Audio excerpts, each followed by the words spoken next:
agradezco muchísimo que nos acompañen en esta mesa de Despierta. Isabel Miranda de Wallace, presidenta de la organización Alto al Secuestro, y Lisa Sánchez, quien encabeza México Unido contra la Delincuencia. Muchas gracias por estar aquí. Al contrario, Carlos, buenos días. Hola, muy buenos días. Bueno, ya se aprobó con los votos del PRI a la mayoría López Obradorista que integran Morena, PES, PT y el Partido Verde.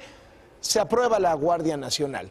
¿Qué les parece el diseño de cómo quedó la Guardia Nacional? Isabel Miranda de Wallace. Pues como dijera el presidente en términos coloquiales, un mazacote. O sea, quedó, no están divididas competencias, que le toca a cada quien, ante quién van a presentar, de acuerdo al nuevo sistema de justicia penal, se invaden y se enciman lo que tiene que hacer cada uno.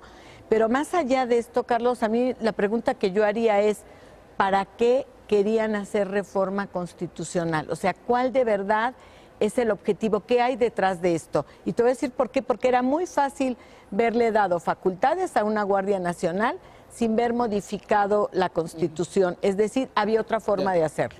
Desde tu punto de vista, Lisa. Completamente de acuerdo, es decir, si realmente el objetivo de este nuevo cuerpo creado era ser una Guardia Nacional Civil, no había necesidad de la reforma constitucional. Vemos tres áreas problemáticas en términos de lo que se ha vendido en el discurso público. Se dice que hay un mando civil y que la corporación es una corporación híbrida donde únicamente el operativo estará a cargo de la Sedena. Vemos por cómo quedó la reforma, el texto, que tanto en la reforma del artículo constitucional 13º como en el 21, esto no necesariamente es así. Todos los temas administrativos del desempeño de los miembros de la Guardia quedan bajo mando de la Sedena. Hay una confusión entre si la Guardia Nacional participará únicamente de tareas de seguridad pública, seguridad interior o seguridad nacional, porque se reforma, digamos, el artículo 89, pero se adicionó también una reforma en el 21 y refiriendo artículo tras artículo, hoy no queda claro si este cuerpo va a participar en todas estas acciones o no. Se le deja facultad reglamentaria para este tema de la Guardia Nacional a la Sedena y se le da una independencia también de esa facultad reglamentaria que antes tenía que pasar por el Ejecutivo y hoy no tiene que hacerlo. Pero ante esta sofisticación del crimen, ¿debe o no participar de alguna manera el Ejército? Indudablemente que sí, de hecho ya lo venía haciendo. Digo, la verdad es que voy a poner algo que es muy prosaico, pero que va a ilustrar para el público en general. Esto es como cuando una pareja se va a vivir junto y después lo único que quiere es pasar por el registro civil y oficializar su unión. Es lo mismo, ellos lo podían haber hecho de otra manera. Nadie niega que deben de intervenir las Fuerzas Armadas por la capacidad de fuego que tiene el crimen organizado. Sin embargo, tenemos que tener claro que esto no habla de esto, esto no habla de que únicamente se va a enfocar al crimen organizado. Creo que aquí lo que hay que tener muy claro es el riesgo de dejarlo de manera indiscriminada para cualquier delito, el hecho de que incluso pueden desaparecer a la policía municipal y a la propia policía estatal. O sea, el presidente puede decir, yo asumo toda la responsabilidad a nivel nacional. Ahora, desde su punto de vista, Isabel Miranda de Wallace, ¿debió haber participado más decididamente el Ejército, digamos, que tomaran los militares más el tema de la seguridad pública? Yo creo que no, yo creo que se debió de haber optado por ver fortalecido la seguridad civil, es decir, sí, la gendarmería. No, es que se podía, haz de cuenta, ¿qué fue lo que hizo Zedillo? Jaló gente del Ejército y con eso fue con lo que conformó inicialmente la Policía Federal. Hoy debieron de haber hecho algo parecido, un híbrido, pero sin llegar a darle estos poderes que hoy tenemos. Pero aparte aquí lo que a mí me preocupa, Carlos, es este punto.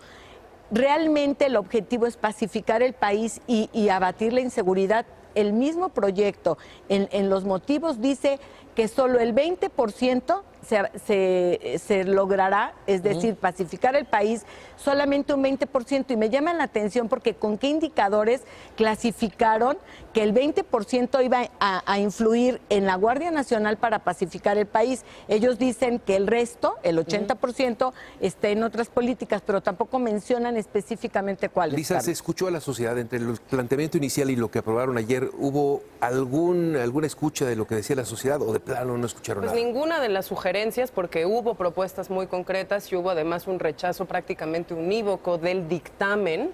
Eso hay que ser muy precisos, no era necesariamente un rechazo unívoco crear una nueva corporación o a mejorar las existentes, sino al dictamen como estaba presentado en sus términos. Hicimos desde Seguridad Sin Guerra un informe de 169 páginas en donde recogimos los testimonios no solo de los expertos por parte de sociedad civil, sino de gobernadores, de regidores, de alcaldes, de miembros de las corporaciones policíacas, y en todos ellos expresaron estas preocupaciones.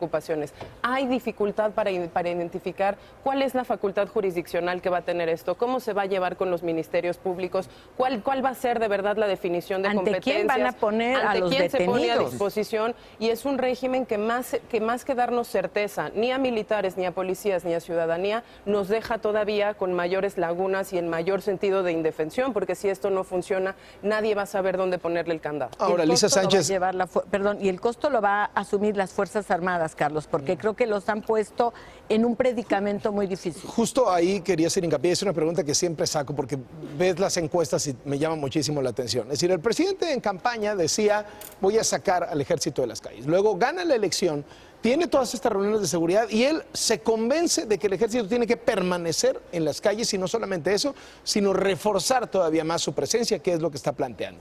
Si uno acude a las encuestas, la gente, particularmente en las zonas donde hay más delincuencia en el país, lo que dice es, por favor, traigan a las Fuerzas Armadas, no se vayan a llevar al ejército.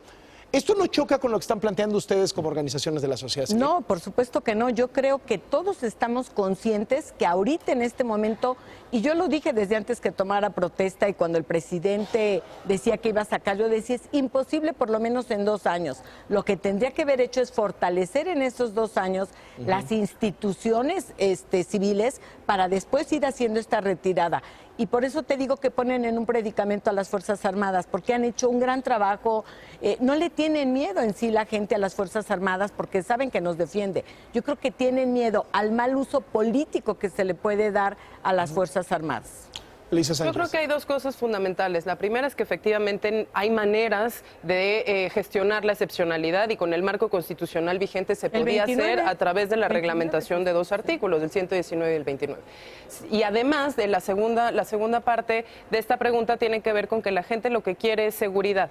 Y hoy en día les hemos vendido en campañas muy activas de descrédito también de las fuerzas policiales que la única manera de lograr seguridad es a través del uso del ejército. Y creo que es un falso dilema. Hay maneras de fortalecer esas policías, había maneras de regular la excepcionalidad de la participación de las Fuerzas Armadas en tareas de seguridad, sin que eso significara darles la persecución de los delitos del fuero común, sin que eso significara mayor confusión de dónde empieza y dónde acaban las competencias de policías de los distintos órdenes de gobierno y sin que eso significara desresponsabilizar aún más al poder político local y estatal. Les agradezco muchísimo que nos hayan acompañado esta mañana. Gracias. Muchísimas gracias, Lisa Sánchez de México Unido contra la Delincuencia, Isabel Miranda de Wallace de Alto al Secuestro.